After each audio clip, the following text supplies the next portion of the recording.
These kind of players, genuinely, you don't get too many of them. He's an absolutely perfect attacking midfielder. He improves any Premier League team, period. I think I cannot come up with a poor performance from him.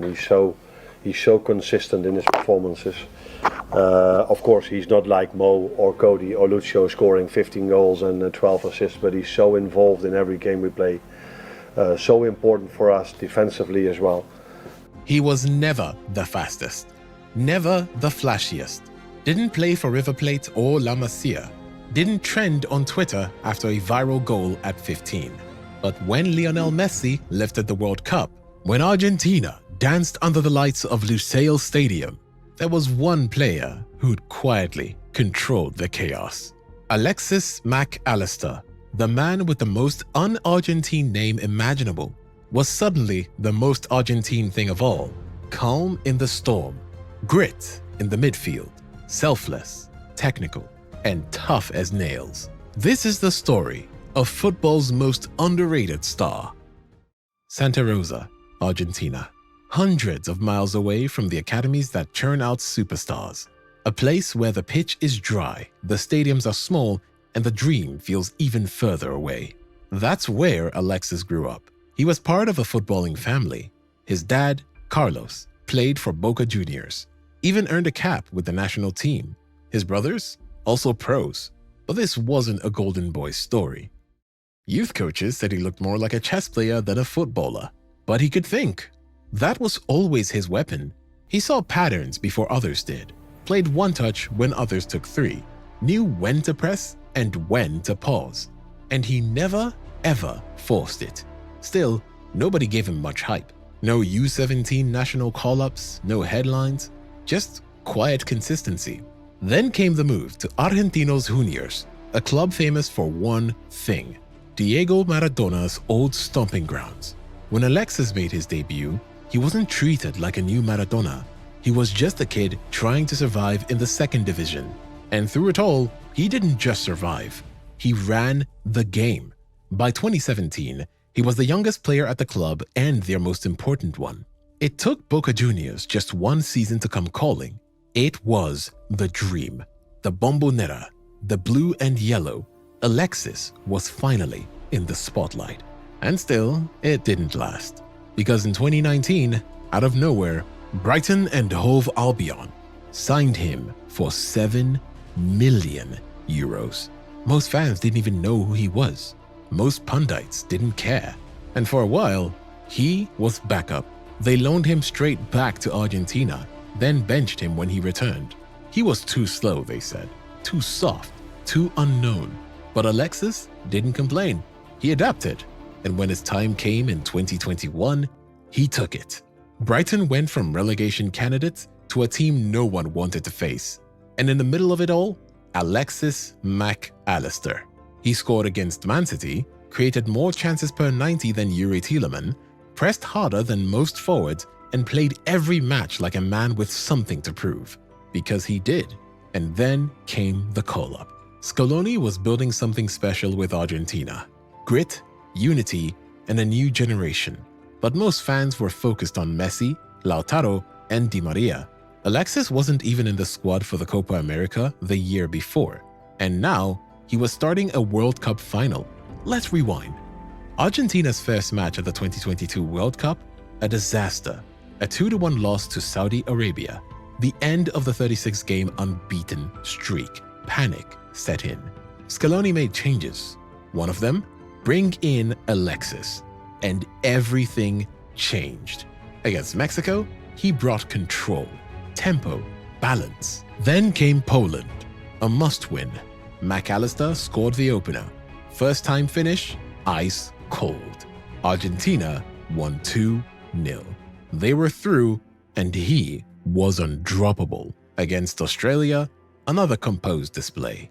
Against the Netherlands, war, chaos, fights, extra time, penalties. Alexis, calm, precise, unbothered. And then, the final. Argentina versus France. One of the greatest finals ever played. Mbappe's hat-trick, Messi's double, Dibu's saves.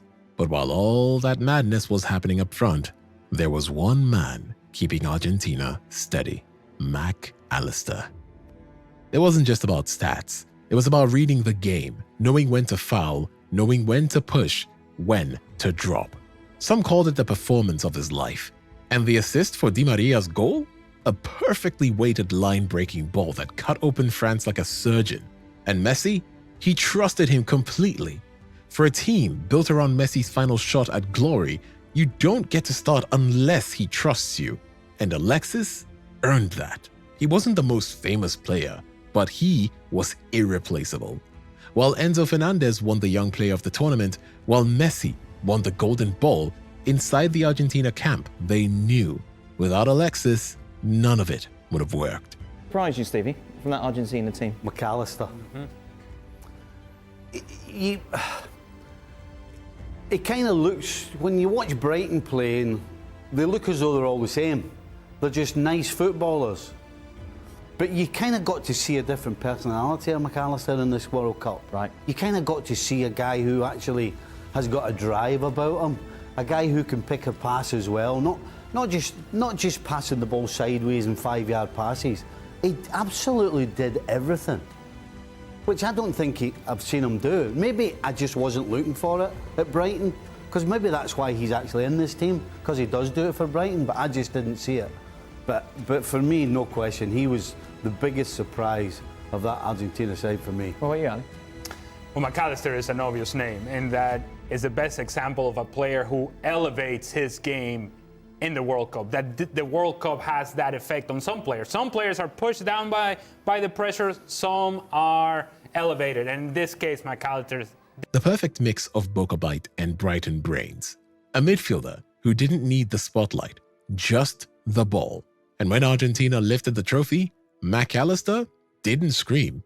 He just smiled. Job done. After the World Cup, everyone expected Alexis Mac Allister to get a big move.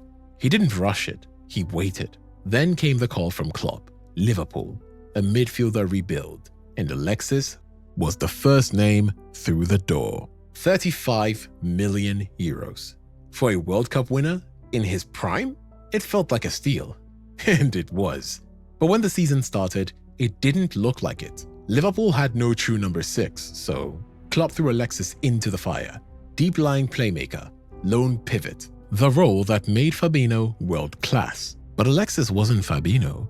He wasn't a destroyer, wasn't a traditional 6, but he adapted, and fast. He had more tackles than Declan Rice, provided over 6 progressive passes per 90 minutes, a feat among the Premier League's best. And when Liverpool were struggling with injuries, rotation, and pressure, he played through it all. Quietly, reliably. He covered for Dominic Szoboszlai, carried Wataruendo, linked with Curtis Jones. And just when he'd figured it all out under Klopp left. That could have been a disaster. New manager, new system, new expectations. But for Alexis, it was an opportunity. Arne Slot came in with fresh ideas. Fast football, vertical play, high control. And while fans were busy debating transfers and formations, Slot already knew who his midfield anchor would be. Alexis. This time, not as a stopgap, not as a stand-in 6, as the engine. The first link in every attack, the tempo controller, the heartbeat. Under Slot, Alexis wasn't dragged backward. He was unleashed, playing higher up, allowed to press, allowed to combine, allowed to create. And the best part, Liverpool won the league. A squad in transition, a new coach, no superstar midfielder, and still, they lifted the Premier League trophy. Why? Because of players like Mac Allister. While others grabbed headlines, he grabbed control.